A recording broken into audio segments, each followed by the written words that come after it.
Brussels, but active on an international level. Follow me? Can I use this? So the practice is founded almost 15 years ago and run by Freek Persijn and Johan Amreis, and is 25 people strong. And our mission, let's say, is 51 and 3 imagines the transformation in society through the co-production of space. And we'd like to highlight two words, imagines, because we are designers, we are architects, we are indeed also mediators, but through imagining, through design, what is possible in our society, and the co-production, which is increasingly important in complex questions we're dealing with in space. I will just quickly go through 3 lines of content that we're dealing in the office: territories and governance, dealing with large-scale territories through design, dealing with questions such as water, on which the movie that we can maybe see later explains you more on. Also energy, and the densification of new areas under demographic pressure, which I will shortly explain in my talk. The second, urban renewal, the question of how to renew a fabric that is highly claimed by a multiplicity of actors, such as Benoit has clearly explained, I think in Brussels, is the case, but in many cities in Belgium and Flanders and abroad is the case. And then affordable living environments through the increasing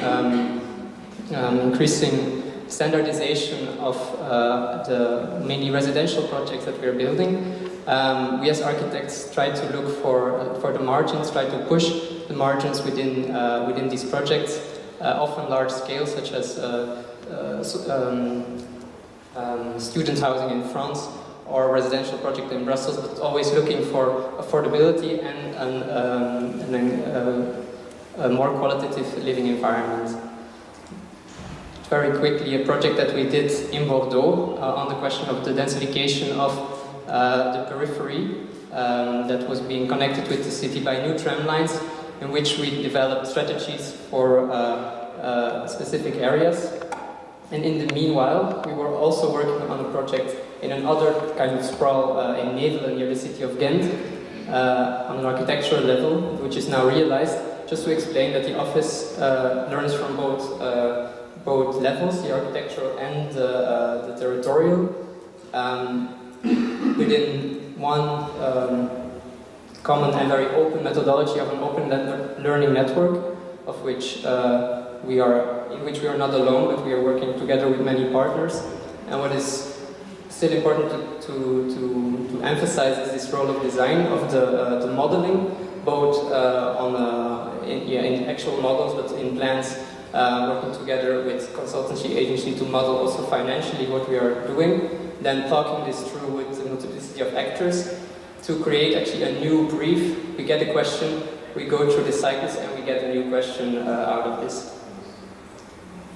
One question that we got from the city of Antwerp is how they could renew their strategy for the densification of the 20th century belt around their city. This is the city of Antwerp, which is differently as Brussels, one city, you can see, together with its districts around it. So for their inner city core, they had a rather successful strategy to densify on strategic spots within the fabric. This inner city core has been renewed in a rather successful way, but the pressure, the demographic growth is pressuring this area, which is much more diverse, much more fragmented, and in which the old strategies for densification that they were used to in the inner city core didn't work out. So there was no qualitative, or very little qualitative densification projects, and they asked 4 teams to think about the strategies on the densification and renewal of this 20th century belt. It's also featured in the A+ magazine that you all received today. So this is the kind of environment that we got along, very fragmented environment in which relicts of mass production after the World War II are very visible, and I think relating this to what is happening in Istanbul, it's very clear that we also went through this mass production, and that now we have to deal with all bits and pieces around and in our cities. So we try to conceptualize by this artwork by Paul Kazak, the landscape of my personal belongings, which explains the sense of diversity, which is at once problematic but also interesting, but especially the possible links, the margin that this territory has to make new links and to make new interesting moments with the diversity of actors involved.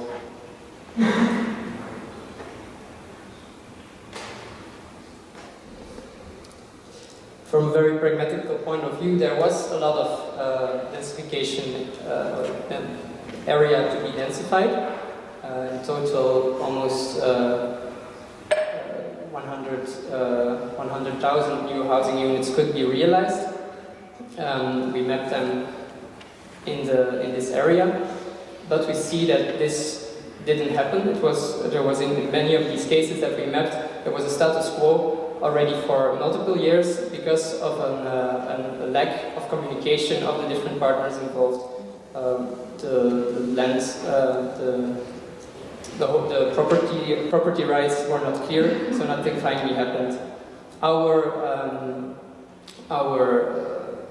point of entry was to get all people around this problem of densification together, and most especially the financial institutions. Because many densification projects or public densification projects, they get stuck because of the financial feasibility, and these partners were, in our point of view, way too often left behind in the conversation. This first point we'd like to make from sector thinking to collaborative learning, a point that we experimented with. We didn't get to the full results of this learning process, but we experimented with it in Lamot 20 by inviting bankers, the KBC, the Belfius, the Triodos, high-end bankers to sit around the model of the specific sites in our atelier, to let them reflect on what would be interesting or what could be modified in their thinking and what they saw as a potential. And then linking this, of course, to the other partners in this octagon, in the city being the owners. And instead of the output of this research was not so much a master plan or a spatial strategic vision on the 20th century belt of Antwerp, but three dynamics in which different expertises could also take their part. The collage dynamic was talking about situations in this territory that are highly fragmented, but that still allowed densification or development within a specific plot, so a collage of different developments. The coalition dynamic, dealing with spaces that were so intertwined and so blocked in status quo that only by making a coalition by different actors a breakthrough could be realized. And then the chain dynamic, playing on yet another level of seeing different developments in chain with each other. The output was a series of instruments recommended to the city of Antwerp to develop, which we are now also developing together with them, both from a financial point of view, such for instance a chain fund that we saw in the Netherlands that we recommended to try out in Antwerp too, or a densification desk in which information could be made available. I think the point that you made about making information transparent for a diversity of actors is what we try to do here, to create instruments that can allow this type of bringing things together, both spatially in terms of design. This is, for instance, an example of how this area that you saw before could be densified by topping up and making a movement of older inhabitants that could live smaller and younger families to come in, but linking this to a financial mechanism, to social implication, and to this one dynamic of the chain dynamic. So to bring different pieces that make part of the development together, to map them in time. We'll go quickly through this, and also to indicate which actors can take up what in the different dynamics. The public authority, the owners, and financial institutions.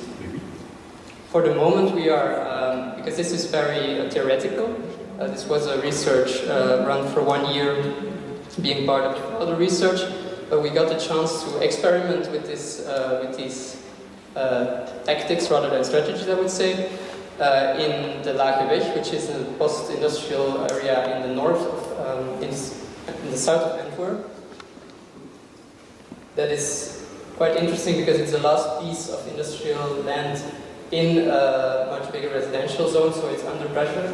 And also the notion of production in the city is highly relevant because the city of Antwerp, the old core, almost starts there in the roof. So it's very nearby. One of the last logistic firms are there, connecting the city core to the hinterland. This is how it looks, very fragmented, with a lot of different typologies mixed in each other. All of this, for the moment, is empty, so there is, again, a very high pressure for development and for value extraction in this plot.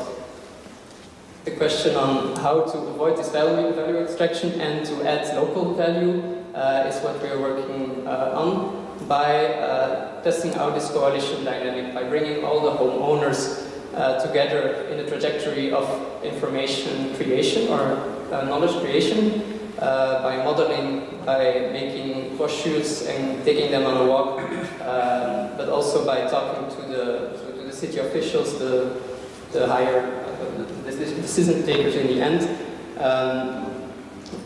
and to verify whether this instrument that we created during Lamot 20, the research, actually work. And then the spatial output is as important as before, but now it's also carried by this broad group of people. All the ground owners they co-produced this plan for the region, for the plot, and it's linked to the different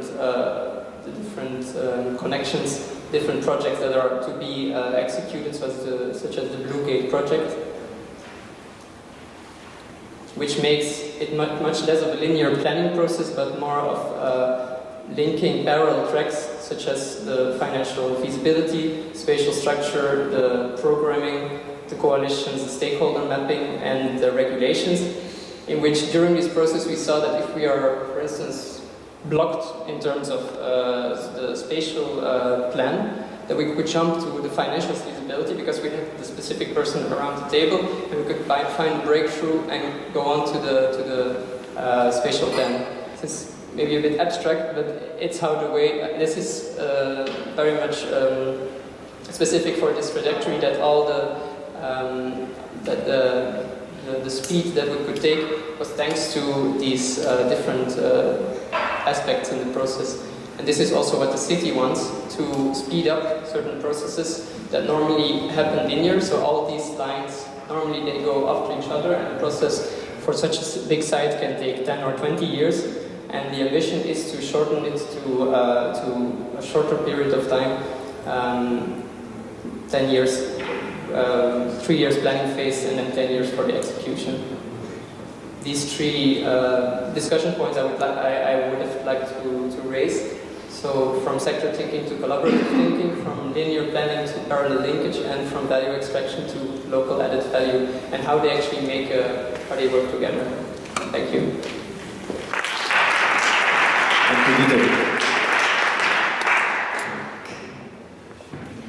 So maybe one question before I fall down, or one, let's say, in your presentation, you nearly use no traditional architectural drawing. You use very sometimes abstract, but then they are linked to a concrete volume plan for a site, which is then linked to an image and linked to a financial model. So how would you describe, let's say we had a remark that just before the end that the design world is redesigning in fact governance systems. You're redesigning Excel tables at the same time with governance models, or how does it work?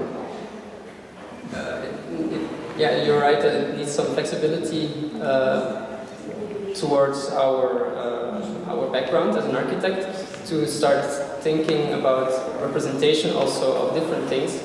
If you want to open up a spatial problem to a multiplicity of actors, the experiment with how to represent this problem is as important, because otherwise it will never be open. And I think that's what we try to do, to link a spatial plan or an axonometry to certain diagrams that could facilitate conversation with these actors. And this is also in a way designing. It's like you say, it's designing governance. And I think we need to broaden up our instrumentarium as architects as well to enable ourselves to do that. The next, second question. I guess some people in the room, when we talk about spatial planning and the role of architects and design in relation to that, we often have seen in the past very, let's say, dynamizing, mobilizing perspective, visions with clear images of what the future would be. The images for Istanbul that Azu showed were also clear things. Laboratory on the 20th century belt in Antwerp, there's a need for a kind of mobilizing vision. You are working on this big scale, and it's not only in Antwerp but also in Bordeaux and also in Brussels. You actually don't produce one vision. You don't produce one image that could actually clarify to everyone. Your statement is in fact, to work at a bigger scale we need to reinvent the instruments and the methods rather than producing a big image. So no overall coherence as a first step. Yes, I think I can only agree with that point, that we don't try to create a coherence that is not accessible for the actors that need to finally execute this coherence, because this is the démarche that you often see. Thank you.